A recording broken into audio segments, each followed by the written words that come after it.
up Gragas for that first pick. Given that performance, and honestly, the 6-0 record, Kakao has been so good at ganking with that champion, let alone disengaging in team fights. His explosive cask positioning is just that of a seasoned Gragas player, so I think you have to respect it and ban it away. Yeah, Maokai the ban there as well, away from Flandre once again, and Snake, considering their last ban, it will be the Gragas, but instantly IG get Lulu. And this is one champion that Zatai, again, has looked very impressive on. It should be no surprise to any long-time viewers of the LPL or any sort of Chinese League of Legends that Zatai, pretty damn good at playing mages, of course, was a mid lane player for IG till Rookie joined this organization right at the tail end of 2014. And so it can happily pick up the likes of Lulu. We've seen his Karthus and Fizz play be very impressive as well. But Lulu top is what we expect, but of course, one of the most flexible champions in the league. And against a team like Snake, who love to play Juggermore, build up the Draven, build up the Jinx. They play lots of Protect the Crystal comps. Taking away Lulu puts a dampener on even a lineup that looks impressive with the likes of Jinx, of Janna and Nunu in the first two picks. Yeah, Snake at their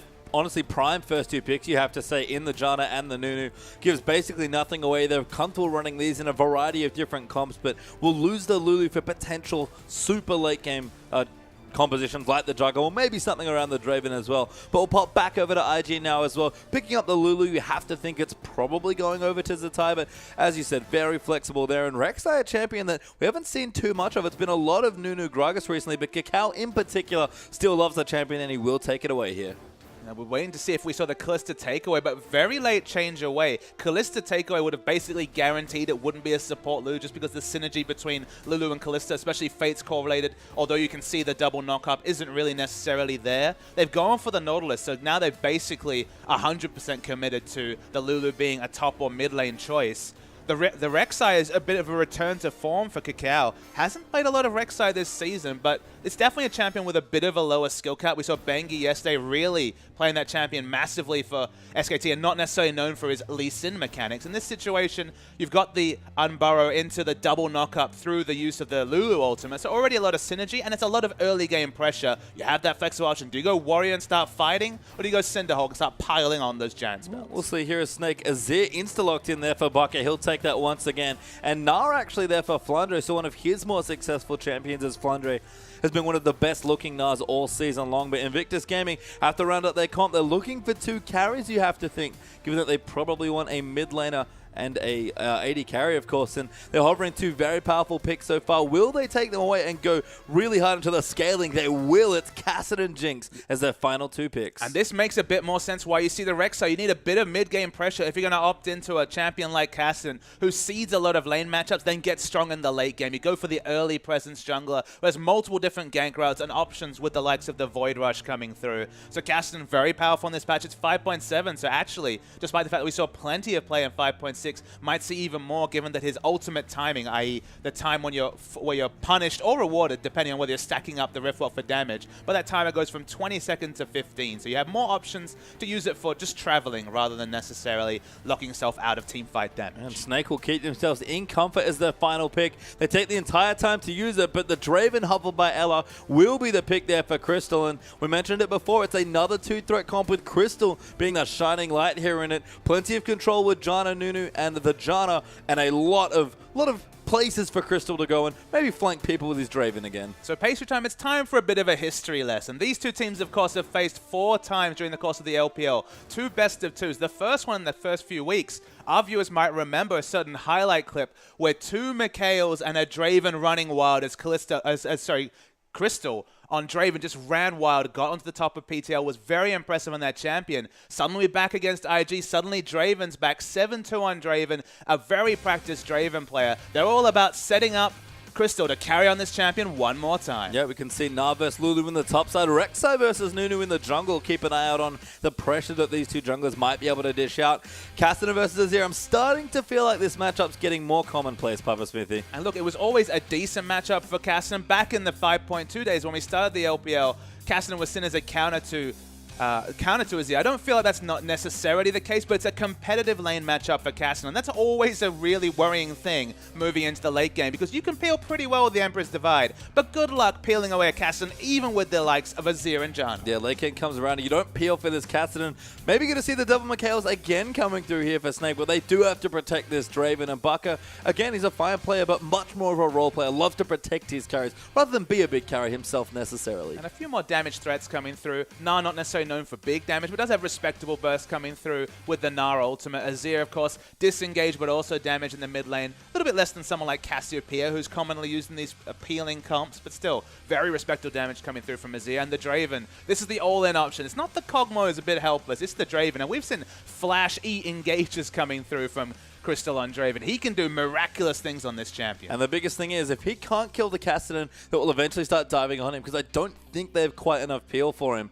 He's in trouble. He has to live through all of that burst coming through. But if Snake can set up their good fights, or especially get ahead in the earlier mid-game, finally with the Nunu pick for what feels like an age in Snake games, they'll look just fine here in the series. They need to punish the Jinx Nautilus, you have to think, in lane. Draven Janna, not necessarily the strongest Draven lane, but it's a Draven lane. You say without fail. You don't really need a lot of analysis to say that Draven has the ability to run away with almost any lane matchup. Maybe Urgot's a bit tough, but even then the early levels, level 2 especially, you can bully around the Urgot.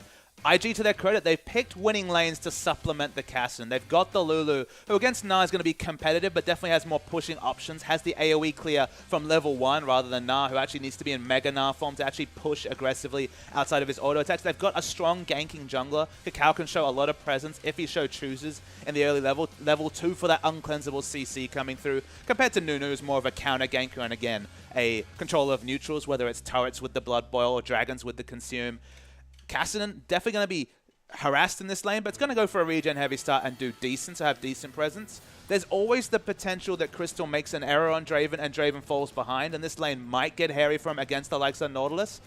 But you have to give them it's Crystal on Draven. You have to think it's going to go big after what was a fairly muted performance in Game 1. It was, but I have to say, the mid lane is interesting for me, because Rookie going aggressively with his summoner spell choice, got Ignite there against Baka's heal, so a small win there for the Cassian. Maybe Rookie's just looking to do his best Pawn impression. Of course, Pawn playing for EDG in his big comeback. Went for the Sheen as an early option. Didn't necessarily build into a Lich Bane. Was still going to build towards a Rod of Ages, but went for an earlier Power Spike. Had the Ignite, had the Sheen proc. The enemy champion just didn't calculate the damage and died to an all-in. So there's always the potential. He's just looking to outfox Baka in this situation and just go for surprising bursts. And if that Ignite is the difference between a kill and missing out on a kill, it could turn the whole side of this game if they're able to get Rookie winning lane against Azir. And Rookie is just a player that loves to 1v1 people, honestly, in the mid lane. A big finesse player, great at laning, especially from the mid side. Of course, a great team fighter in his own right as well. But if he's going to pick on anyone, it would be a more passive mid laner like Baka. Baka, very practiced on his Sherma champions. An excellent Azir player, even if he didn't get to show it necessarily in Game 1. Should have a decent laning matchup. Again, maybe Beast is the big question mark. Couldn't get it together in Game 1. Needs to step up against Kakao's Rek'Sai. Well, we'll see what Beast can do this time around. We're about to get onto the roof for Game 2.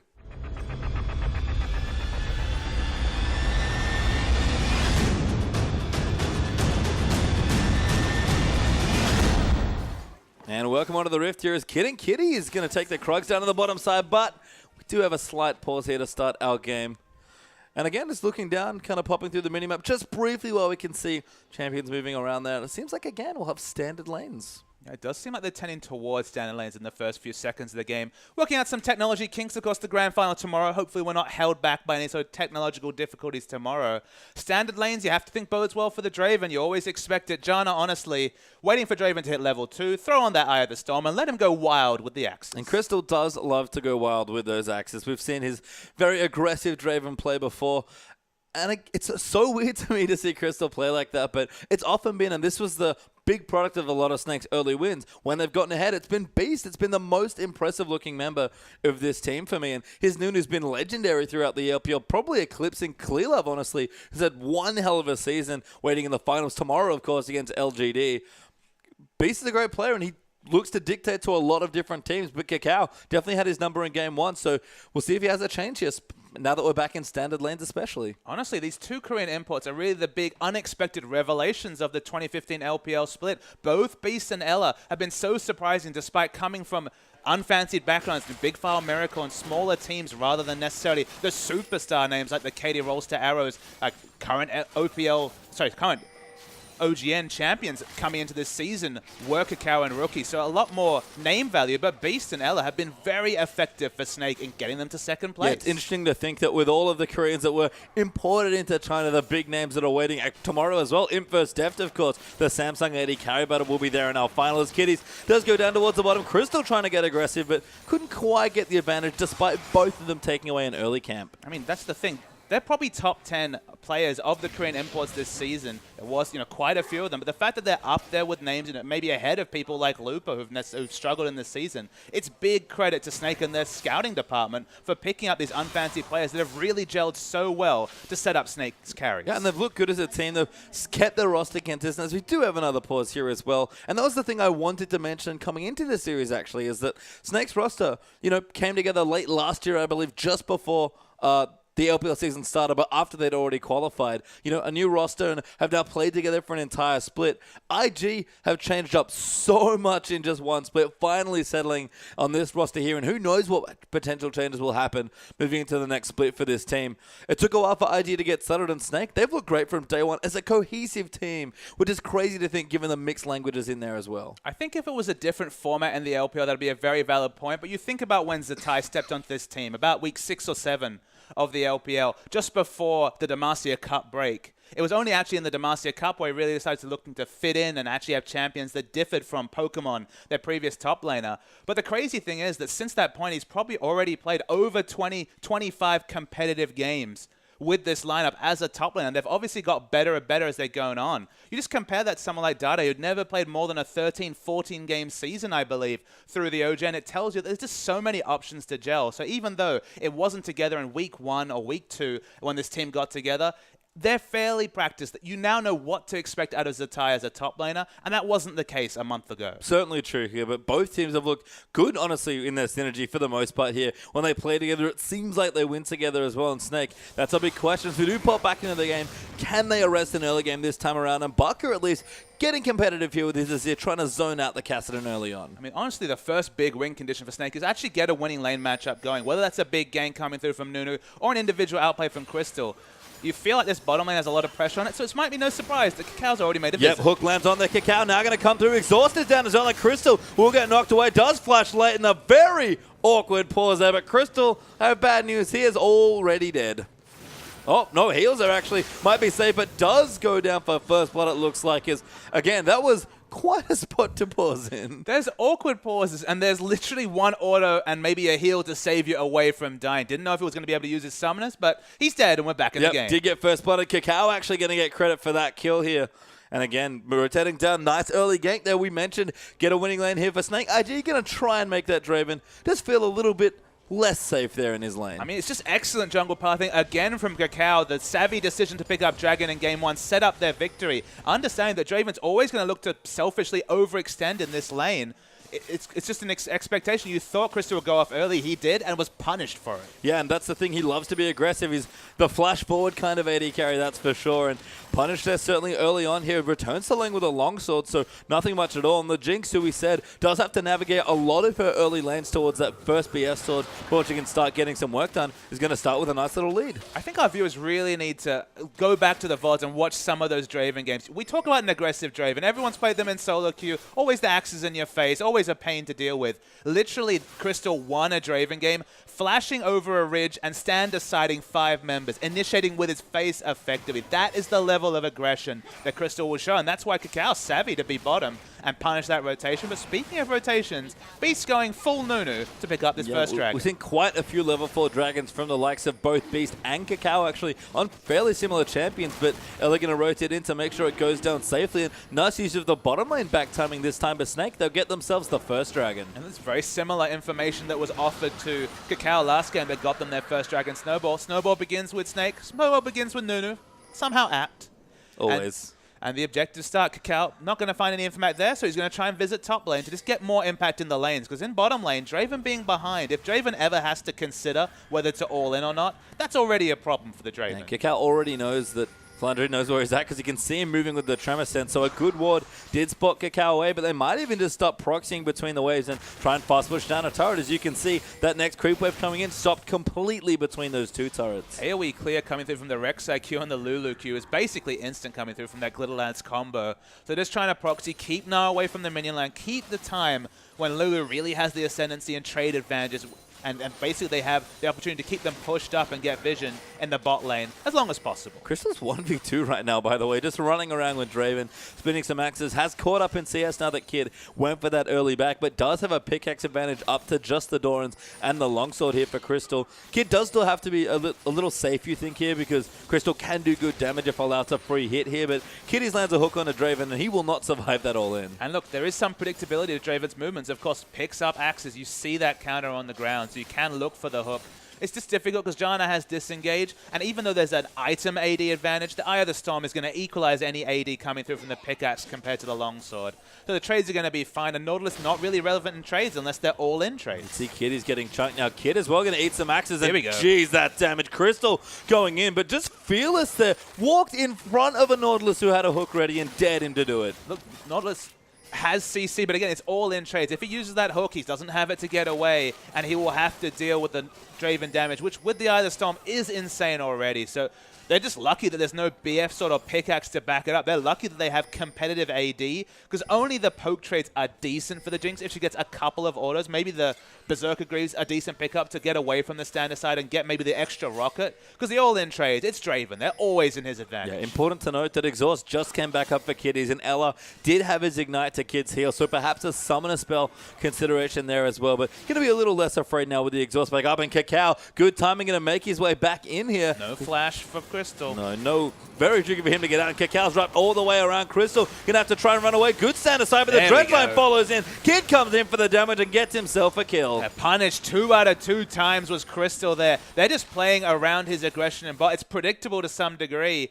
Maybe he's going to have to mix it up, but then why pick Draven? That's the big issue, is that if he just is relegated to the farm game, he's not justifying the pick, and Cacao's over him like butter. Yeah, you can see 1,000 gold up already, actually, there for IG, just given the pressure they've put down in towards the bottom lanes with those 2 kills, and Crystal already adapting, interestingly enough. We normally see Bloodthirster into Last Whisper, but he's already picked up a Bilge Water Cutlass. Maybe that's just for some early game laning presence, because, I mean, doesn't really necessarily have a lot of synergy. Doesn't fit into his build. We've seen his Draven enough times to know it's Bloodthirster into Last Whisper into a Trinity Force, and then maybe an Infinity Edge considered after that. Has always been about catching axes rather than buying any sort of steroid items like the Phantom Dancer or the Static Shiv.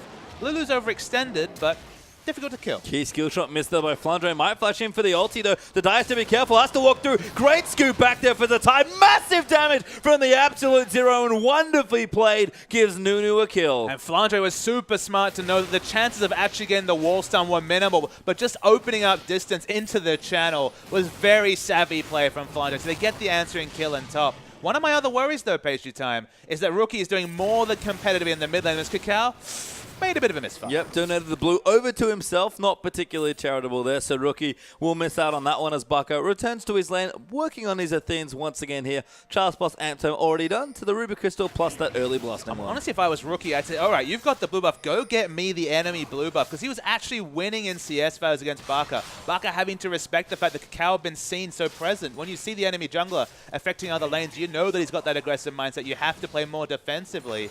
But no blue buff in mid means he's going to get poked out, means that the wave clear is going to be registered here for Barca, and it keeps Rookie down. Yep, Barca going to go ahead and take that blue buff actually as Kiddies hits level 6, and now Crystal has to respect some of the damage. Depth charge already used. Crystal's forced to flush away. Cacao even riding in. Dredgeline just short there, but very close.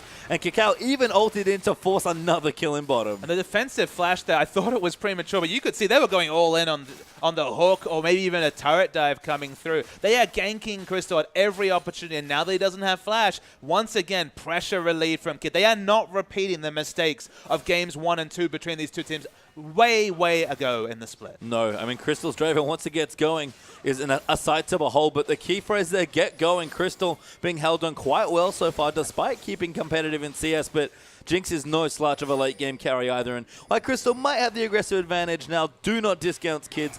mid to late game power once he gets going. And it's worth noting, it's an emergency item build that doesn't necessarily fit into any obvious Draven items. Blade of the Ruined King Draven doesn't necessarily strike me as a particularly scary build. He's never built attack speed, so the attack speed is going to be, I mean, obviously valuable to an extent, but it's not going to be multiplied by any crit or anything like that. And the AD scale on his Q is high. Cal visits mid, but Baka, as has been the case this whole laning phase, is on the defensive. Yeah, good dash away there. Actually, a bit behind in CS, but only 10 downs. Not too shabby there as Beast. Throw a snowball at Cacao. Going to clear out some vision because Dragon is back up in 15 seconds. That's the only thing that Beast has really been able to get going is the top lane gank and this Dragon. Beast's individual performance has been just fine, but Cacao has been all over bottom lane, and the snowball and the ganks have been working effectively. So that's the reason why we see actually a Jinx winning in CS against a Draven. The tie forced out by Flandre, interestingly enough, so has to go back. Might even get dove here by the Meganar, but not quite yet as Cacao still down the bottom side trying to get it done. But Beast in here for the counter gank, but unfortunately for him, sitting straight on top of a board. Seeing on what, you're right. The tie's really struggling in this matchup. Wasn't expecting that, but there was always going to be a tipping item point. And it seems like Hexdrink is just enough to really disregard the magic damage and stand up to trades from the Lulu. I mean, he wants to keep him there if he can, because Dragon, I think, is what Snake's looking for next year. It's a little bit tenuous to try and take it now, given how much strength Cacao has shown in the bottom side of the map. And as a result, he'll give it up at Crystal. Going to get hooked up. He has to stand and fight now, going in onto Kid, but can't find enough. Jana will just peel away on Crystal. Safe for now, going to lifesteal up very healthily. Honestly, Kid's mechanics let him down that situation in the mid. Cacao in trouble. Baka launches him back into the turret, but an attempted gank goes a little awry, but Baka, no hope of a kill there. Yeah, just returning to Kid, actually stayed in rocket form too long, would have got 3-4 more autos, then cancelled his first machine gun auto. Just wasn't able to do realistic trade damage in that situation. Although they didn't use the depth charge, it was a trade that should have opened up a effective health advantage between the carries. Yeah, Beast on top of a ward now as well. Once again, tries to come to the bottom lane, sneak his way in, and is getting spotted here. So Kid and Kitties will play nice and defensively. Cacao in the area as well. If they want to opt in for a counter gank. And Kitties with the shield on there, pretty tanky here. Crystal trying to poke in, bait them into a fight, but they already know Beast is waiting down there. Rek'Sai can just go back. Already had the Cinderhulk complete, so it's definitely going to be the health stacking coming through from the Rek'Sai. Not necessarily going to go for the Warrior enchant. Probably scales into late game better when you're going to be more of a utility tank, even if you do have the extra AD and armor pen from the Warrior. So fits the build, and of course you still have excellent clear thanks to the Cinderhulk. Yeah, that ward's dropped now as well on the bottom side, so might be a bit more on the defensive now while IG's duo, given that they don't know that that's going on. But Crystal will get depth charge up. Ella will also get hooked away. Crystal has to dodge this hook, but the Riptide's going to come in. Ella doesn't quite body block, but a great ulti away, but the flash hook will come in. Crystal going to get snared up again. Cacao's joining in. Ulti just wide. Rookie's here as well. Crystal goes down to Cacao, but Flandre might be able to make the difference. Goes in, almost Meganar going in. Massive 4-man ulti. Walloped him in under the turret as well. The Hexdrinker procs, the wild grows down, and it's not quite enough for Snake as Rookie going to look to dive in again, but 2-0 IG. With the teleport flank coming through, I thought it would go bad, but Baka did not rotate. Of course, hard to match a Kassadin when it comes to rotating, but the result was 2 free kills coming through from IG, and this should be the answering Dragon. Yep, that Dragon is warded there by Snake, so they'll have a timer, but no hope of Beast getting in range to steal it. Draven ulti is coming down. They're going to try and take it, but a little too optimistic on that one. IG will back off it, and Cacao makes sure he gets away and smites it. Honestly, the communication has to be another question mark for Snake. You saw the teleport being channeled by Flandre. Needed to communicate with Baka and understand that there was no point contesting, was only ever going to give an extra kill because Azir just wasn't in the area. Beast there going to get spotted out by a Prey Seeker, but just walking into the jungle, trying to get some wards down. No Sightstone, interestingly, yet for Beast. Actually just has some consumable standard wards being picked up here, but trying to get some vision. Now we'll collapse the tunnel and take away the Raptor, but Blue Buff should go over to Rookie this time around, unless Cacao fancies himself another one. I really like the build coming through. I mentioned the boots too coming through from Jinx. Kid has finished the Berserker Greaves. It's always been a pretty standard thing on Jinx because movement speed and attack speed interacts really well with orb walking around your rocket form. But in this situation, it just means that even if he takes a couple of axes from Crystal, you do get a bit of trade damage with your effective range advantage with the Draven, just to ensure that trades aren't landslide at the advantage of the all-in trade specialist Draven. And you can see Kid and Kitty's doing just fine here, up slightly in CS after taking away the Krugs, but keeping up very nicely as Draven has actually completed a Blade of the Ruined King. So I have to assume pretty scared of Cacao and Rookie diving in. We talked about him needing some self-peel here against the big divers from IG, and that's at least what this build gives him. It's just such an emergency build. It doesn't really interact with any of his spells. He already has a Janna and a Nunu for team fights. It feels like, honestly, he was forced into the Bilge Ward and just had nowhere to go to have any effective items early. Well, going to be okay right now. It's Kakao and Baka will have a duel in the mid lane. 2-level advantage here for Baka, but Kakao just running into him. That might force the ulti out. Heal is back as well. Baka trying the 1v1. B's going to come in as well. Empress of Eye will push Kakao away, but now it's a little too hard for them to go back in. A soldier will come down. Kakao, no flash, actually might be a little too far forward, and Baka pokes one over the wall and takes him out. It felt like Kakao was just too greedy to try to draw out the Emperor's Divide. Kept following and multiple members rotated, so punished for his over-aggression there with Kakao. Honestly, his first poor rotation probably in the first 2 games. He gets himself killed as a result as Flandre starting to bully Zatai quite a bit now in Mininar form in particular. And Kakao there, pretty steely faced after that mistake. He probably knows it was a bridge too far. It'd be interesting to see how IG are going to play around this Lulu versus Nah matchup, because it was always going to get better and better for Nah, and Lulu was just going to have to build for team fights, build up that early 40% CDR, build up a bit of AP, and then start rotating. Of course, Lulu's going to be so much more effective in team fight situations than she is in terms of a tank fight with Nah in the top lane. So I feel like we're just waiting for that teleport to come out, but they got an unanswered dragon, so unfortunately for Zatai's perspective, just has to sit in lane and keep clearing waves. Yeah, has his CDR now though, with the boots and the Morellonomicon completed. Probably move into a death cap as his second item. Rookie Rod of Vader's done plus a Phoenix Codex, and you can tell 10 CS ahead already, starting to keep Baka back deep towards his turret. Very safe there, very passive in the lane. It'd be interesting to see if the Blade active, just the lifesteal coming through from that component, is enough to keep Crystal from what is going to be, at some point, a Rod of Ages, Athene's Unholy Grail, Zhonya's Cassin. That's just what we expect coming through from that champion.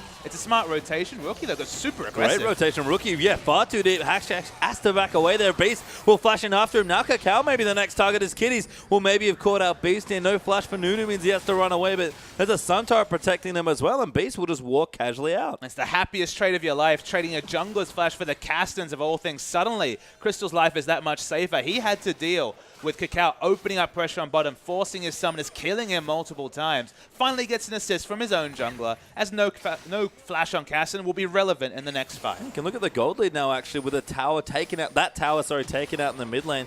Only 1,000 up here for IG. Will make it about 2,000 up now, as they do take the bottom turret away from themselves for their first. But pretty even here in kills, very even in dragons, and the towers bit equalized as well. Means for all the advantage that IG have started to build up, it's actually not that big of a lead so far. It is really difficult to kind of put a value on how important it is that Jinx is 1,000 gold ahead of Draven. You might think, okay, he's 1,000 gold ahead, that's the value. But the big consideration here is that Draven should win this lane in a landslide fashion. He should be dominating. He should be items ahead. He should be cashing in his stacks and picking up more and more gold. Being behind or worse for Draven is a big situation here. He's not building up the items to deal. He's been forced into an emergency build as well. This Draven is going to take a lot longer into the game to be the Draven we expected in previous series, and he's against the likes of Kassadin, who can really dive this backline. Yeah, you can see Rookie starting to split push now on the Kassadin. Smart stuff here is Crystal picking up stack after stack there, but Jinx, Infinity Edge done now as well for Zatai. We've got a blasting one now in Zatai's inventory as well. Things certainly stacking up here for the members of IG, and with Dragon back up in a minute 10, we're going to try and break that even 1-1 then, so you can get their second Dragon moving into the very important third. Yeah, you mentioned the Rod of Ages. That's a stacking item. That's more power a bit later. The fact that Jinx could go a snowball Avarice Blade, not an emergency Avarice Blade in a Draven lane, this lets you know that this game, they're happy for this game to go on. They're happy for things to scale up, because Jinx will always have a natural advantage in team fights. She's so much more maneuverable, assuming that first kill comes through and she gets excited, than the Draven, who has the much more linear playstyle. BF Sword now completed.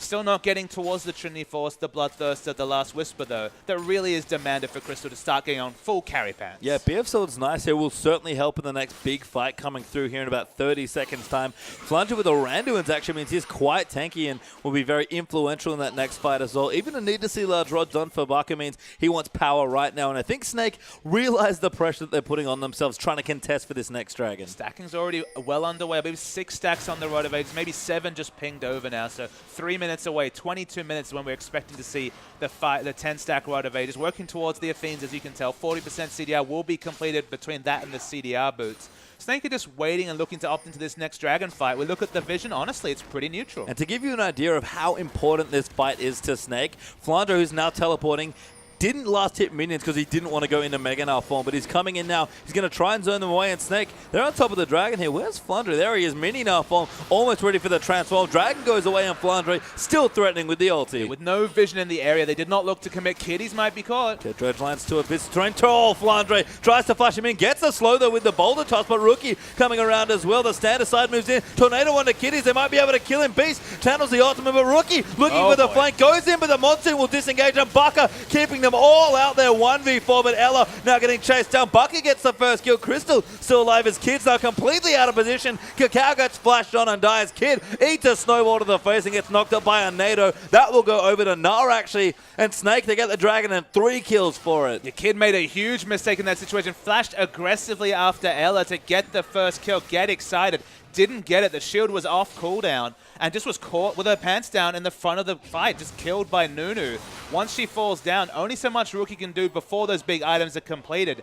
IG did not need to fight in that situation. Their item builds didn't dictate a fight. They're scaling up. Wait for that scaling, then commit to a fight. And now suddenly, Crystal cashes in, Crystal gets a kill credit, and he's just going to get stronger as this game goes on. Yeah, right back to where he wants to be here. Or maybe not quite as far as we can see. That gold lead pretty much equalized now between the two AD carries. So impressive stuff there as Flandre going to go back, and certainly a slip there for IG to not have vision around the area of the Dragon, but they showed so much respect to Flandre's Mega Gnar there. It's just a really big cash in to equalize that goal. Remember, 1,000 gold behind just a moment ago, completely equalized just from cashing. Now has a Bloodthirster.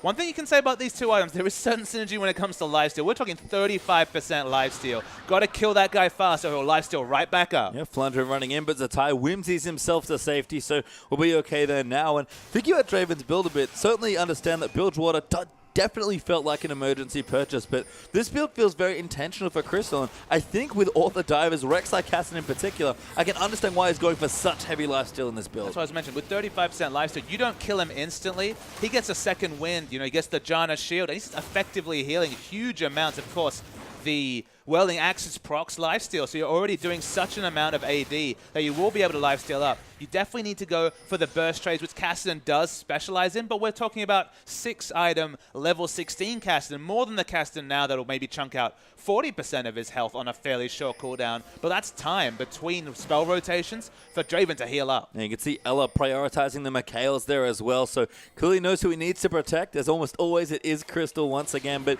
good rotation here for IG. Going to get the hook on Ibaka. Rookie diving in, but goes way too far. But Kid will still get the kill, and a very creative ultimate by Azir, but not enough to keep him alive. So we're waiting for Surfing Cassin, apparently. He found a big wave coming through from the Emperor's Divide Road to the back, but thankfully, from a Rookie perspective, wasn't punished. Flandre trying to come down, and Snake are doing everything they can to wave clear away, but without Nazir, especially one that can set up here, it's just some Janna tornadoes and a couple of auto attacks from Draven to keep them away. And you can see Ella getting chunked up by Rookie as Crystal eats a hook there. Rookie dives in, but Beast channels the ulti. Crystal life stealing, but it's not enough, and Ella going to get knocked up there as well as Cacao comes in. Rookie finds himself the doubles. The tie pops, the wild growth is Cacao will dive in. Flandre, he's here as Mega Gnar, but it's not going to last too much longer. Tower will go down. Rookie going to dive in once again. Flandre going to eat some rockets here and look to go down as the hook lands in. Kid with that next kill, and it's 3-0 this time to IG. Honestly, it's really poor positioning from Crystal. A second game in a row getting caught out by the Nautilus hook.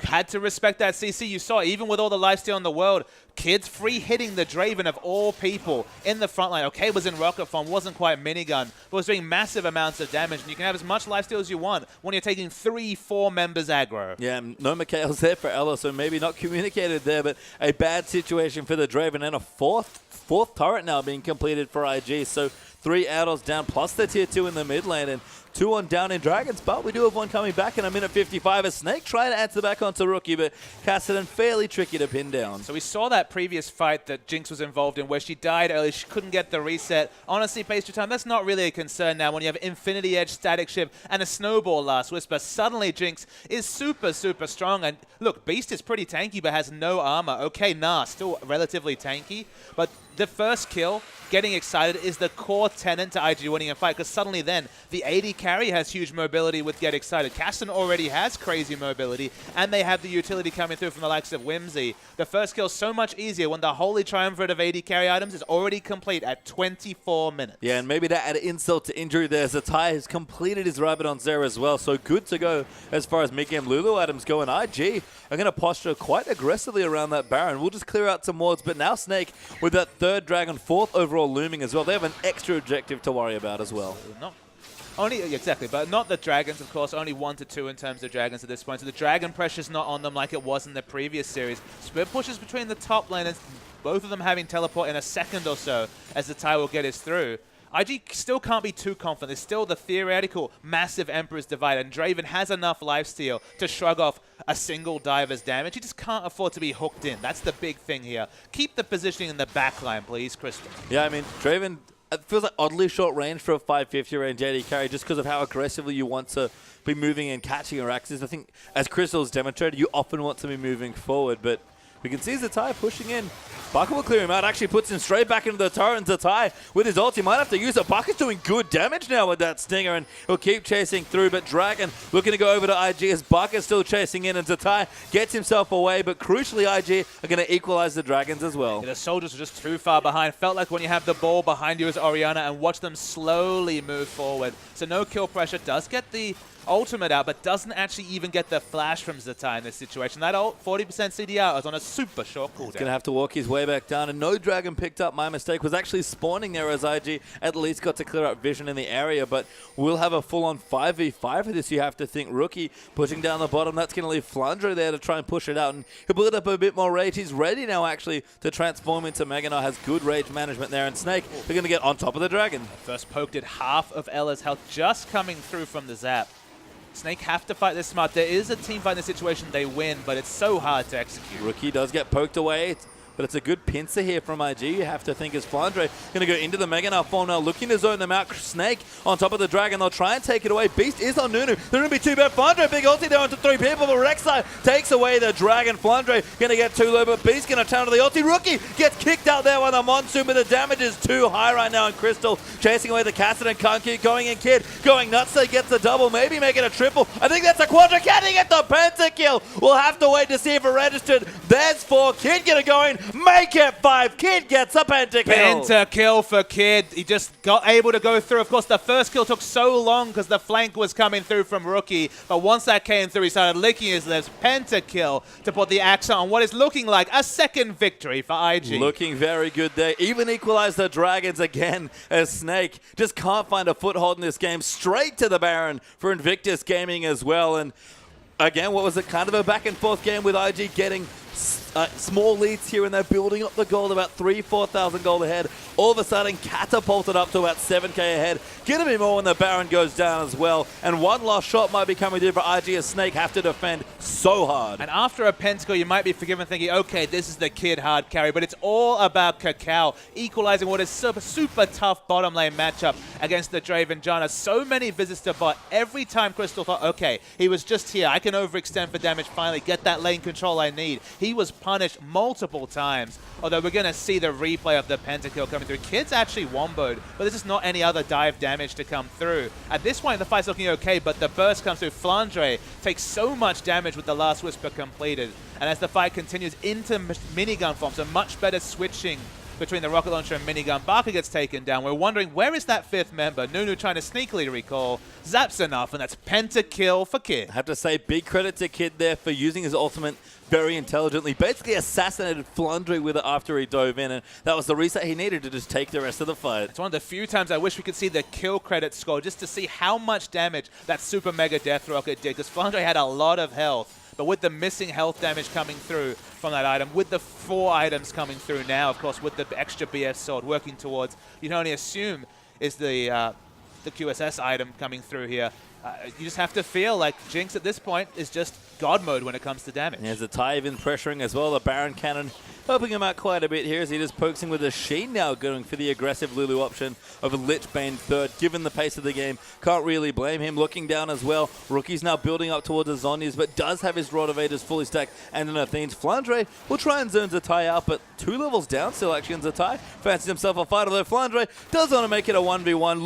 Looked for the wall up and misses, and Zatai too sneaky there with 40% CDR. And there's nothing 1v1 about a Baron buff minion wave coming to your aid. The trade damage already going to be decent from Lulu. Can open up a gap when he's in Mega Gnar form and just poke, as we're waiting to see if they can actually break the base. Because although they've piled on advantages, breaking the base against all the wave clear from the likes of Baka is difficult. Yeah, you can see Baka clearing out waves en masse there with Crystal, poking in axes where he can. Tier 2 in the bottom side will go down here to Rookie. It's quite tricky for Snake to rotate down. In fact, IG are already here. Make sure the turret goes down, and a 1-3-1 actually is the pressure option here for Invictus Gaming. Going to see which turret they can break first. It's actually a smart move from IG because, of course, with the Sand Soldiers, you can open up 3 Sand Soldiers in the area under a turret, and it's just impossible to push through them. That's the team fight the Snake are looking for, even with the 12k disadvantage. Fondra doing good work up top, pushes out the Lulu, but you have to think the teleport will come in soon. It doesn't have it up, but the rotation top, very quick as Lulu. Yeah, actually going on to Flandre here, kid. He's going to find the grab. Zap will go short as a result here.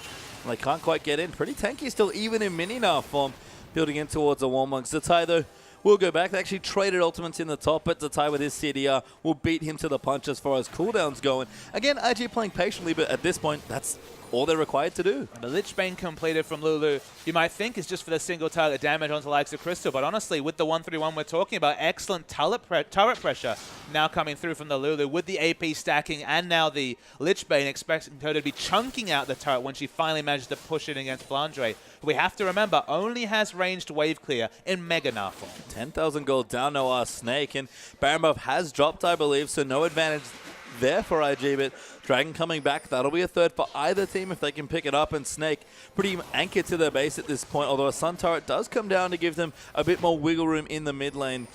Going to be tricky here for Snake to get out of their base, and IG can just slowly play around objectives. Although Crystal has found Rookie, or maybe Rookie's found him. Zhonya's out there as well. Nautilus coming through, and Draven, nowhere good to go, gives Rookie a kill. And the big issue with this build is, although the double lifesteal was looking apt given how much diving was happening, suddenly you have no steroids whatsoever, not even a Trinity Force at this point to justify the juggling of axes. Decent AD scaling coming through from the Bloodthirster, but this is a super low damage, non-snowball Draven build coming through, which is usually an indicator that the Draven's going to be relatively useless in a fight. I mean, it's another late game build for Crystal, you have to think. Much more focused on getting through the early mid game, which is tough with all the divers, and just getting to the late game stage where he's always shown he can be strong. The only way I can justify it is that he had the longsword, of course, purchased before his first death, had a second death, realized the only way he could get any sort of effective item lead was with the Bilgewater, was priced into that build just with the item purchase he had. But honestly, it's thrown his build off so far that maybe just getting that Vamp Scepter and sitting on, just getting an extra longsword and not finishing the Bilgewater would have just had the psychological effect of opening up other build paths. Because all he's managed to do this game is put himself in a situation where he's not even the late game Draven his team needs. Unless he gets, what, 2 more? It feels like he needs 2 more items to really justify this build path. Yeah, same situation as last game. Snake trying to hold on and defend with the late game team fights. Although Flandre doing a good job getting Zatai out. Kid and Kitties finally find some free time in the bottom side of the map, and that's a dead inhibitor turret. Absolutely. There was no wave clear there. Azir was at the top side of the map. He's the only one with AoE wave clear coming through from IG, apart from Mega Gnar in Mega Gnar form coming through for Flandre. So just able to push down the turret. Get Azir top, push down bottom. Very simple strategy, but well executed by IG. Good stuff here as the Dragon is available, but IG not particularly interested right now. Want to actually take some fights instead. Ella going to get hooked up. That Rocket just gets the kill for Kid. Beast going to look to go down here as well. So Zap doesn't snipe him because Rookie is taking it instead. And IG, 2 free kills, going to take the bottom inhibitor. That super mega death rocket did over half the health of Janna. Okay, Janna not the tankiest of champions, but that's just a deceptive amount of damage. Shows how far Snowballed Kid is. This mid turret's going to come down soon, and you have to think shortly the game for Snake. Yeah, 4 damage items done for Snake. Second inhib's going to fall as well. Rookie going in deep there onto Baka. Wild growth there from the Ty, and Snake